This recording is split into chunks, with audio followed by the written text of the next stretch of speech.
If music is the silence between the notes, as Claude Debussy declared, what if you can't hear the notes and it's all silent? Is it still music? And if a tree falls in a forest and no one is around to hear it, does it make a sound? Yamaha's silent instruments compel us to contemplate these questions because these instruments make no acoustic sound.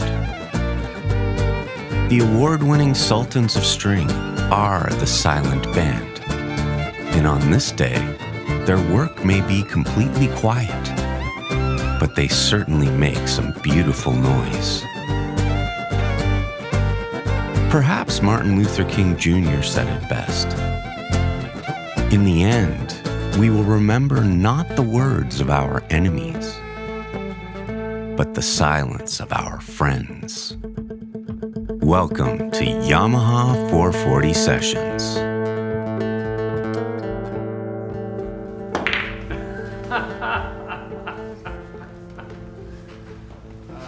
About the same results.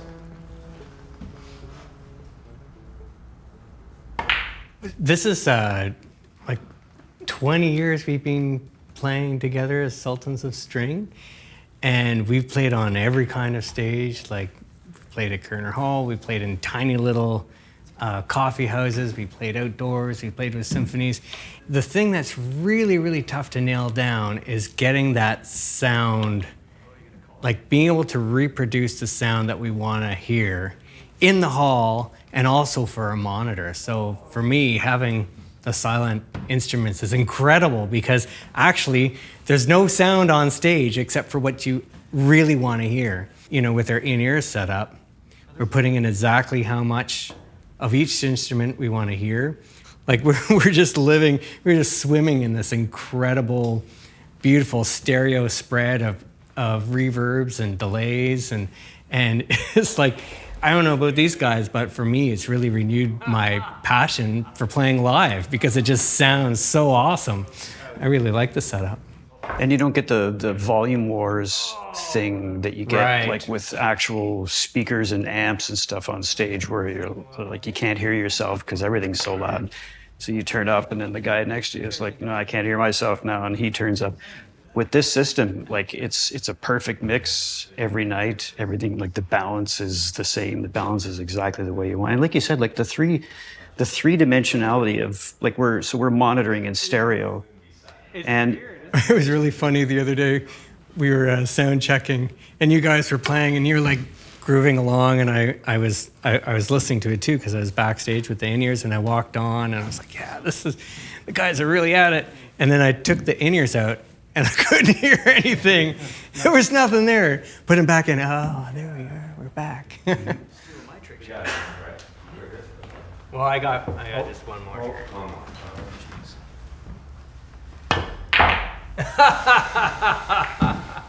I had a jazz gig on the Danforth in Toronto, and Kevin, I had another guitar player who was booked on the gig, and I think he got a better paying gig or something, so he sent Kevin in his place, and I heard him warming up, like just playing that rumba flamenca rhythm for the first time, and sound checking. I was like, that sounds amazing. What is that? And he's like, that's rumba flamenca. It's the best rhythm around. I was like, well, let's set up a gig together. And so we got this sort of ongoing Friday at a tiny little basement club in North York called Umno Mundo.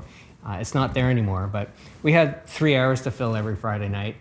We only knew half a dozen songs together, so we spent most of the gig just making music up off the top of our heads, and you know, we'd tape everything and mine it for ideas afterwards, and a lot of those songs we still play today. And I actually met Drew around the same time, jazz gig at City Hall, and these two guys already knew each other, already played together. Yep, we've been playing Sid's together. birth, I think. Yeah, that's right. Pretty much. Yeah, the last few albums have been deeply collaborative. So we did 2 albums during the pandemic we released were Refuge and Sanctuary. We really wanted to honor the incredible contributions of new immigrants and refugees to Canada. We would actually be in the same space and write the songs together from scratch. It was really an incredible experience to perform with these world-class musicians who come here and over the course of over the last few years, like 3 years, like about half of them have gotten their Canadian citizenship. It's been really exciting to watch, and we're so honored to be able to play with them and so proud of them. And then the project that we're working on right now is called Walking Through the Fire, and that's also very deeply collaborative. It's collaborations with First Nations, Inuit, and Métis artists from across the country, just amplifying their voice and listening to their truths and their lived experience about everything it means to be Indigenous today in this country, and the history of what's happened with Indigenous people, how the Canadian government has treated them, the history of residential schools and of genocide. So it's both, it has some elements of being happy, but it's also very celebratory because we're all coming together, Indigenous and non-Indigenous performers, to show a path forward. And yeah, it's been deeply rewarding. I learned something new every time we play with a different guest from wherever. Top of my head also was Anwar Khurshid, who's a sitar player from Pakistan that we've played with, and just the gigs that we did with him, just learning more about the Indian music and the culture, and it's just like really mind-blowing and eye-opening, and really learn something. Like every time we get together with any of our guests, it's like, oh, okay, yeah, and you just kind of listen and pick up something new about the culture or rhythms or melodies, and it's really enjoyable because it's like, you open yourself up in like a big sponge, and each time we perform or write in the studio, we come away with something new. It's kind of the way it works as a practicing musician, right? Like you're always, through your entire life and your entire experience learning about music, you're constantly bringing stuff on board and then kind of churning it up with what you already have. And then it just comes out, like not as a sort of premeditated, conscious, oh, I'm now going to reference this, but it just kind of spills out like on its own almost. Like I know you guys have had the same experience, but yeah, I've done like jazz gigs where I suddenly do some kind of like, flamenco thing, and people, where'd that come from? Sorry, it just happens. And then, vice versa. Like it just all kind of gets mixed up. I mean, that's how you develop your particular sound and musical identity, I guess. It's just an amalgamation of all of the people that you've played with and been inspired by and learned from.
music is a way to share ideas and to share culture and create culture and to reflect our country back to our audience. And there's so many incredible stories, like places and people we meet all through our travel. So a lot of our songs are rooted in Canadiana. We've got tunes like Kitchen Party, we've got The Road to Kefremishki. Most people think that because my last name's McCool and I play violin or fiddle that I must be Irish or Scottish and play lots of jigs and reels, but actually it would have been pronounced Mochul in Kefremishki, Lebanon, where my ancestors are from. Another song which is kind of a staple of ours is about Luna the whale. Luna is a killer whale who got separated from his pod a few years back in the Nootka Sound just off Vancouver Island. And just before Luna showed up, there was an Indigenous elder, Chief McKenna, who said, "When I pass away, I'm going to come back to you in the form of a killer whale." And sure enough, just 4 days after Chief McKenna passed away, Luna showed up in the Nootka Sound. And there's great video, if you go up online, check it out, of Luna swimming alongside the Dugget canoe and calling out to the Moachat Muchalat people. We wrote a song as a tribute to Luna the whale, and we love, like, on our silent instruments, you know, it's great because you can really hear the effects. Like, we add a lot of reverbs and delays. And as a violin player, one of the things that I find really hard is if I want to play with effects, but I've got an acoustic violin like 2 inches from my head. Like, violins put out like 100 dB, right? So with a silent violin or whatever, all I hear is exactly what the audience hears, and I can blend in the amount of effect I want and everything. So we take our audience on a little bit of a journey, a little bit of an underwater journey with whale calls and cool effects like that. Playing nylon string guitar and trying to amplify it is a brutal challenge. You can't stick a mic in front of it because it's going to feed back. It's going to be, and you have to stay in exactly the same spot. Like, don't move an inch or the whole thing changes. So it's not practical. I've been playing nylon string guitars for 20, 30 years, plugging them in, trying to get a sound that I like. And it's never been there. And I've tried these guys can attest, I've tried all kinds of like ridiculously complex signal processing and like, you know, aura images and all this kind of stuff and mixing and blending and microphones and combinations with pickups and all that kind of stuff, just to try to get something that sounds and feels, more importantly, like playing an acoustic nylon string guitar. Never got there. Well, until the Yamaha silent guitar. And the thing that I love about it is the SRT technology. It's the, I guess they sort of... Response technology? Yeah, he's the acronym king. He knows. Whatever magic they've done on the little, micro processor inside gives you that sound and feeling of playing an acoustic nylon string guitar. It's hard to describe, but the straight sort of piezo pickup sound is okay and it's practical, but I've always sort of fought with it. And there's a little thing, we were talking about this a bit earlier, but there's a thing that happens when you play nylon strings acoustically. There's this moment at the beginning of every note where like just the sound of your skin scraping the nylon string creates this really high frequency kind of, I don't know what it is, like it's not even really the attack of the note, but there's something there and it affects the feel and it affects how you play. Never been able to get that with any other instrument. But with this one, I dial in some of that SRT magic or whatever it is, and it's there. It feels more like playing an acoustic instrument without any of the hassles of playing an acoustic instrument. So yeah, that's been kind of a game changer for me, especially with the in-ears where everything is super close. You know, just having that sound that feels and sounds more like what you're going for has been really great. Well, over to Drew, because like when you played that silent bass on stage for the first time, I completely lost it. Like, you've been playing upright basses with us for 20 years, but it's always been like there's too much boom or there's too, actually, like too much low end without the definition or something, but this is a very powerful sound. This bass is unbelievable. Yeah, it's really a game changer, and like I've been playing upright bass like on our album since the very first album, and it's a really integral kind of voice in the music because we play a little bit of gypsy jazz, and like with Luna, there's some nice double bass part in that. So the challenging thing has always been to replicate that live. Kind of similar to Kevin's story, like going through different instruments and pickups and the whole 9 yards and microphones, and the Yamaha silent bass is incredible. And with the SLB 300 with the SRT that Kevin was mentioning and the mic models, that's a game changer because for years I've been trying to combine like pickup and microphone, but it has its challenges. Like as soon as you introduce the microphone to a stage, you can get feedback. And I've had a couple instances where it didn't end up well with some pretty intense feedback. So it's like, oh, well, back to the drawing board. And so this bass, I can remember the first rehearsal we had with it with in-ears, and just everyone, I think the response was really positive. And from me as a player, it was very incredible actually, because it felt more like an acoustic bass than my actual upright because of the challenges of miking it and pickup. And so it's really meaningful and powerful for me being an upright player, because then I can bring that voice back into the band. Not to mention that it's also way more portable, because the realities of touring and carpooling are that you don't always have room for a full-size upright bass. So it's just been a game changer, and nice to have the voice kind of back in the band too. So.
As a violin player, I love playing with effects, and that Line 6 pedal board is amazing for me because actually it's replaced this giant pedal board with all these boutique effects on it.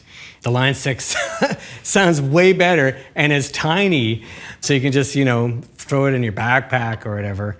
And actually in this newest recording session for Walking Through the Fire, I baked it right in because that's exactly what I wanted to hear. Well, I would cleave out the direct signal with a DI, so we could always have that available, and then had the stereo effects with the effects cranked like 100% wet, and then we could just bring that up on the faders, and yeah, every shootout at one just basically beat everything out.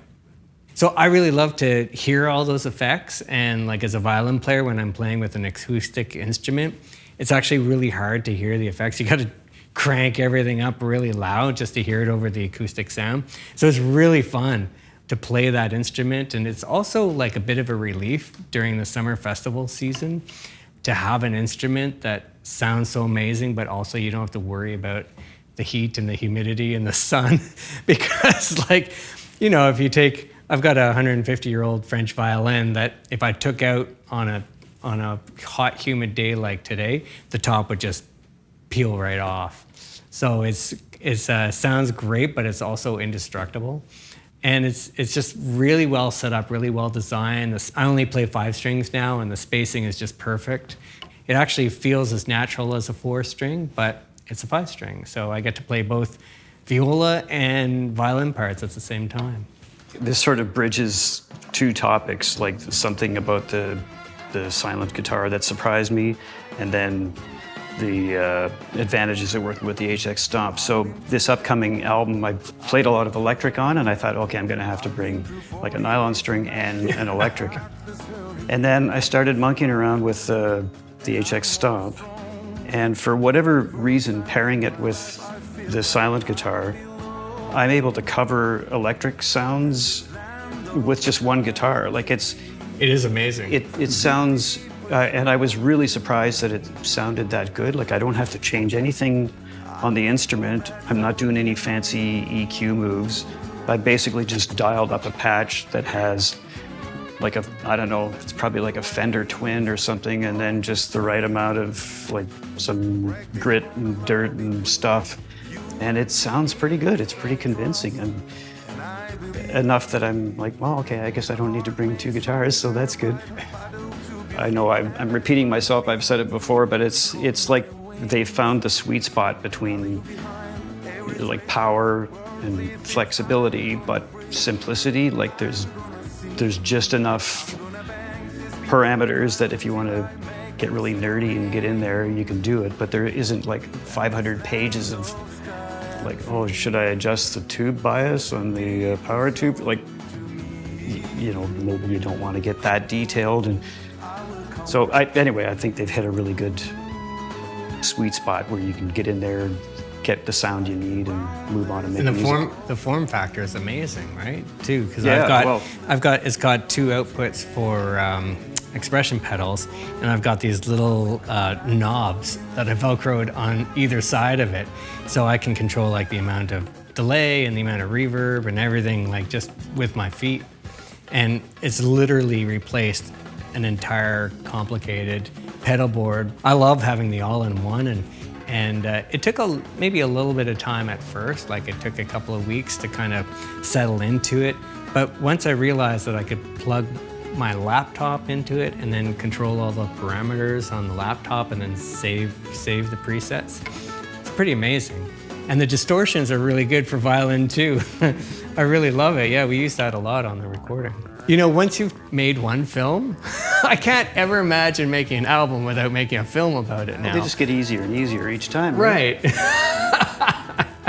I mean, it's so powerful because you create the music with these incredible artists, and then you present it, you know, people listen to it, whatever, they're listening on Spotify, Apple Music, or they've got the CD, whatever, but they don't have the context. So what's beautiful about making a visual album or a documentary or rockumentary film is like the opportunity for the artist, the guest artist, to tell a little bit of themselves in their own voice, and to talk about where the song came from, or a little bit about their background or their journey to Canada, and then the music becomes that much more meaningful. So we really loved making the visual album. It was also a very interesting way of reaching a completely different audience. You know, having 200 or 300 people come out to see a film because it's a film, who might not have seen us in concert because they don't know about our music yet or whatever, is kind of cool, because then you've just made 300 new fans that'll come to your next actual concert. So it's kind of neat how you can cross-market as an independent band. You can cross-market yourself to different demographics and different kinds of audiences.